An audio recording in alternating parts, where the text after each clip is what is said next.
Howdy, folks. This is Larry Weissoon, and welcome to our show. This segment is brought to you by the Dallas Safari Club, Smoking Tex Electric Smokers, and Ultramatic Feeders. Well, folks, we've been talking a lot of hunting, as always, but we're also all about fishing, too. Let's head up to Texoma. Now, my longtime friend, Bill Carey, Striper Express. A lot of you fish with Bill. The ones that haven't, I know it would be odd to know about Texoma and not know about Striper Express, but fishing has been, as they say, off the chains, and old Bill's going to tell us what's going on. Bill, thank you, buddy, for taking some of your time to update everybody today. Well, good morning, Luke, and all y'all out in radio land. Good morning to you, sir. I've been seeing the pictures that you post on, that you've been posting, Striper Express pictures there on Facebook. Not only lots of stripers, but some big ones, and you were talking earlier, a week or two ago we were talking, the pattern has jumped forward for a month, the striper pattern, the summer pattern, you say. Yes, sir. Yep. Usually right now it goes full-blown topwater, and we anticipate that bite. But, Luke, it started, the first week of June, and we've been on topwaters all month. It's just the fish are grouped up. It usually takes them a while to get grouped up after the spawn. They come down into the main lake, and then the slab run starts, and then the topwater starts with the slab run, and it's been both. It has been so much fun. Lots of numbers. Yeah. Doggone good size. Yes, that's what I noticed on the pictures that you've been sending, you probably can tell, I'm going to ask this question. You probably know it before I ask it. Down there when the summer pattern from past years, when those stripers gang up down there in the lower lake in huge schools and begin those runs out from the banks, the shores, has that program, and it's when a lot of people slab, has that, I think you said it's underway. It sure is, buddy. It is just unbelievable. We're still going out at 5:30 a.m. The closest school is 10 miles, and the furthest is about 20. So you get a nice boat ride out there, and when you get out there, you start looking for the splashes, and you try and easily get out there and get on those fish. Everybody needs to mind their manners, and they will stay up and run for a whole hour. Boy, that's the way to kick it off, and you can catch a bunch of stripers in that first hour and a half of daylight. Some of the, not to say it's also the most pleasant time of day to fish, right? Yes, sir. And it's summertime, so I always joke, you don't want to make a wrong turn. You're fighting the clock here, because these old fish will take a siesta, and they will knock off between 10:30 and 11:30. So you got to get her done, and it's a good way to start. You bet. I'm all about frantic action. And, Bill, something else, too. I was out at Fork fishing just a couple of days ago, and we started early, and we were catfishing, but I tell you what, honestly, it's one thing to be in an air-conditioned office or something and think about midday fishing, but when you're out there early and by about 11 o'clock, the truth of the matter is not many people – it's time to start thinking about heading back. And that's my opinion. And you better dress for it and, have plenty of water. Summer fishing is a bit different than winter fishing, just for those reasons. Yes, sir. I tell folks, this is real easy. I say, we're going to board and depart at 5:30. We're going to run 10 miles. We're going to get on the top water. Then they're going to sound, and they'll stay grouped up in big schools. And we switch over to slabs.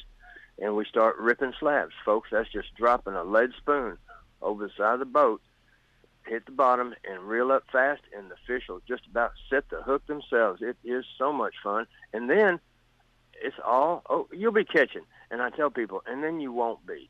And about 10:30, 11, you won't be. And when it's unanimous, get some wind in your face. Get back to the marina. Like I said, could be 20 miles away. And let your guide clean your catch, and laugh it up, shake hands, and go find some air conditioning and get under. Bill, you are a smart man, buddy. Well, that comes from experience, and I agree with you. I think most of the folks listening to us agree that are veterans. There may be some 18-year-olds that think they should be out there, middle of the day. But us old veterans that's done it a lot, the fishing is prime early. And I've started, of course, I'm fairly fair-skinned, person, and I've lucked out. I've spent a lifetime outside. I was a surveyor for many years, for a quarter century, and then during those times I was also a pretty active outdoor rider, and then I got more active as I retired from surveying. But what I'm getting at, I've spent a lot of time in the sun, and I've got to the point, Bill, where I wear there's fabrics now, long sleeve shirts that are really fine fabrics. I'm not sure they're not cooler than short sleeves in these old cotton T-shirts I used to wear, But yeah, that, you're right. and a big hat, a wide brim hat. Get you one with the strap around it where it won't blow off your head when you're moving. But sunscreen, I would advise anyone to, not only fair-skinned people, we're the most susceptible to damage from the sun, but anybody needs to really give some thought to that, Yeah, you really do, because, we used to call it the ozone layer, and that was a long time ago. Yeah, all right. Yep. You got to watch it out there in the sun, folks. Luke, you and I guess one of the lucky ones. When I was a kid, and I'd see the old guys with a crater on their nose where they dug out a little, I guess you could call it a skin cancer. Yep. When I hit 50, I went, well, maybe I got past that, and it's not going to happen. And it hasn't happened to me, so I'm very fortunate, and I'm glad you too. But, folks, you really do need to have a good hat.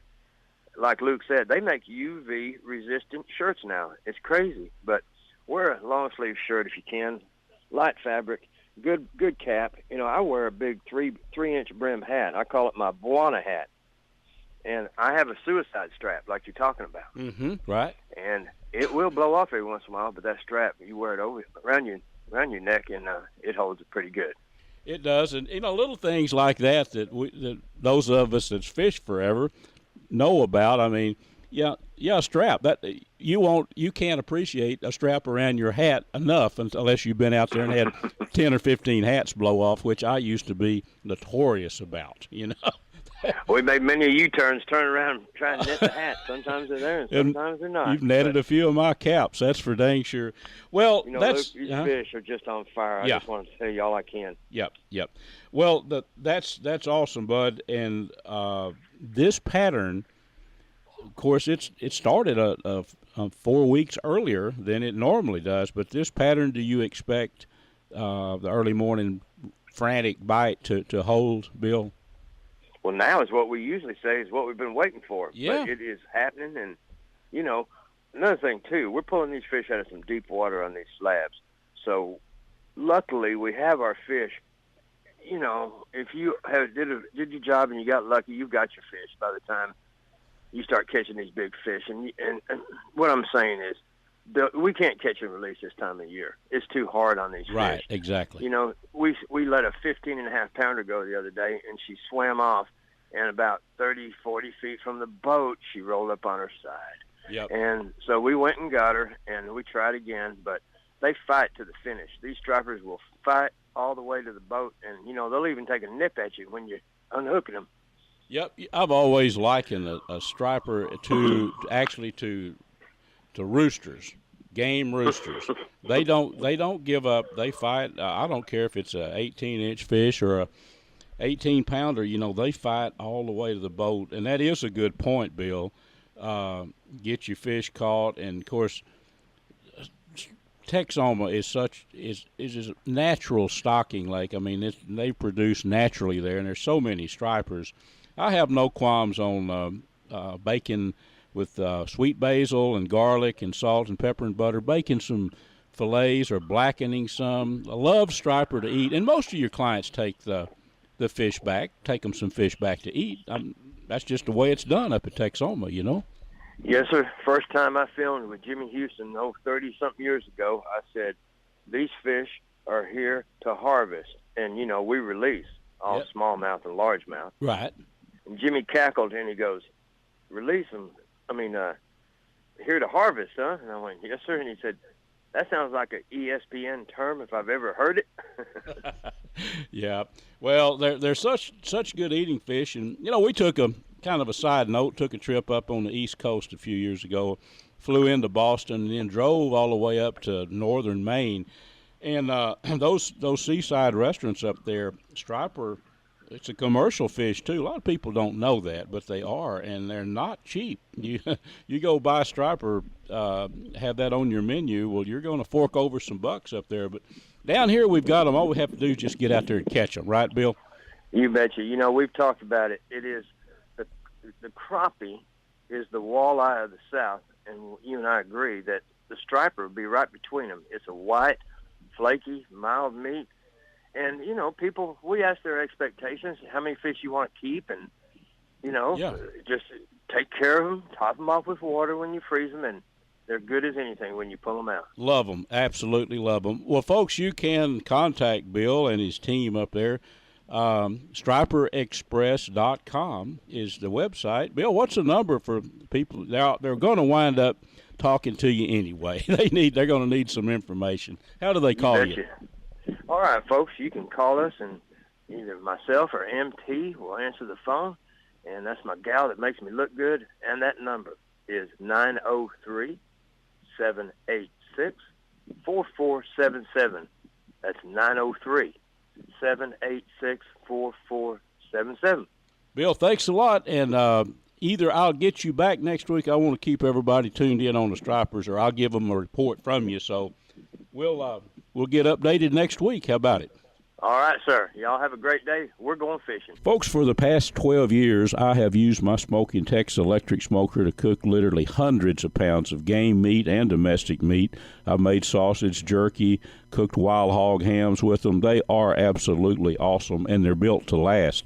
You can go to SmokingTex, SmokingTex.com, and check out their line of smokers. There's different models, bigger ones and littler ones, depending on your needs. Or you can call Diz or Scott at 888-922-1511.